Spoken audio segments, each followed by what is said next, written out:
Hi, it's Ryan with Parts Doctor. We're going to be looking at the Samsung refrigerator, looking at a potential issue that may be causing excess ice and frost buildup in the ice maker compartment. We'll need a few different tools for the job. We'll leave those listed in the description below. Let's get started.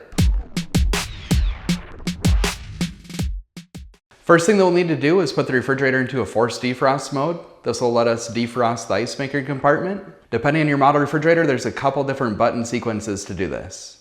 To enter into the forced defrost mode on this model refrigerator, we'll hold down the energy saver and fridge buttons for approximately 8 seconds. Then press the fridge button until the display says FD for forced defrost. You want to leave the refrigerator in the forced defrost mode for approximately 5 to 10 minutes to let the ice maker and the ice maker compartment thaw out. To exit out of the forced defrost mode, you'll press the same two buttons that you used to enter into the forced defrost mode, and then press the button until the display goes blank and it stops beeping.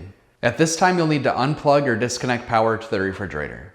Now we'll need to remove the ice bucket assembly. To remove the ice bucket, you'll grab the bottom, lift up, and pull out. Some older models may have a button up here to depress. If your ice maker compartment has excess ice and frost built up inside, you'll want to make sure that you thaw that out, but not by using any additional heat sources like a blow dryer or heat gun. That can warp the inside plastic and ruin the refrigerator, which is not repairable. The best way to thaw out the ice maker compartment is to just leave the doors open and let it thaw out on its own. Next, we'll remove the wire housing cover by removing the Phillips screw.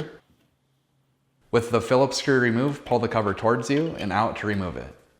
Next, pull the wiring out of the side of the ice maker compartment and then depress the locking clip to remove the ice maker wiring plug.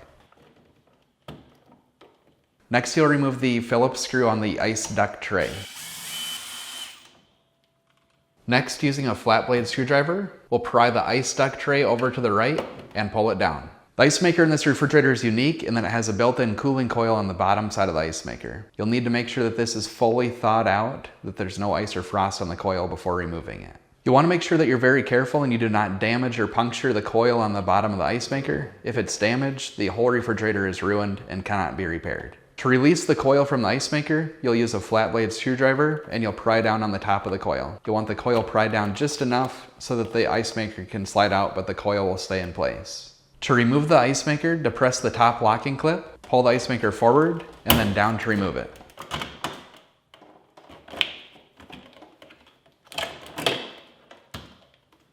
Next, we'll need to remove the electrical plug. You can depress the locking clip and pull down on the plug to remove it. To release the auger motor assembly, you'll use a flat blade screwdriver to pry up on the bottom locking clip. To remove the auger motor assembly, you'll pull on the front blade with your fingers. You want to make sure the wires on the left side are tucked in and out of the way so they don't snag on the left side. Once the auger motor gets to the front of the compartment, you'll have to push on the sides to make sure it doesn't snag there. With everything removed, we'll use a small flashlight to check for gaps between the wall of the refrigerator and the ice maker compartment. Shine the flashlight along the left and rear edges, looking for any bright areas or gaps where air could pass through. If you have any gaps, this can lead to excess ice and frost buildup in the ice maker compartment, which can lead to failures of the ice maker. If you need to fix this, you can purchase this special adhesive sealant on our website, partsdoctor.com. We'll leave a link for it in the description below. Cut the applicator tip at a 45-degree angle. Now remove the cover and install the applicator tip.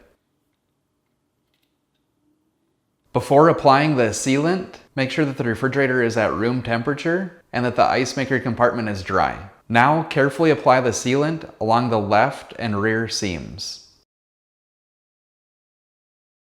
After applying the sealant, please allow 24 hours for it to cure before reassembling and turning the refrigerator back on. Next, insert the auger motor into the ice maker compartment, making sure the plastic edges don't catch on the sides. Then push it all the way to the rear until the locking tab snaps into place. Next, plug in the electrical plug, then route the wires into the side. Before installing the ice maker, you'll want to make sure that you have these 6 rubber pieces in place. When reinstalling the ice maker, make sure these 2 slots on the top of the ice maker line up with these 2 tabs on the top of the ice maker compartment. Next, make sure the ice duct tray on the bottom of the ice maker is lowered down, then insert the cooling loop through the rear of the ice maker. Next, push the ice maker to the rear until the top locking tab snaps into place. Next, push up on the lower ice duct tray until it snaps into place. Then reinstall the Phillips screw. Next, install the ice maker plug. Then tuck the wires into the side.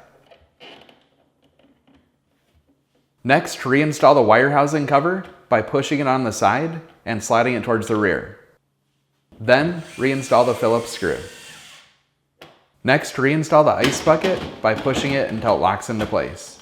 With everything put back together, you'll want to give the refrigerator 6 to 12 hours to cool back down and start making ice. So that's it for this repair, guys. If you have any tips or tricks of your own, let us know in the comments below.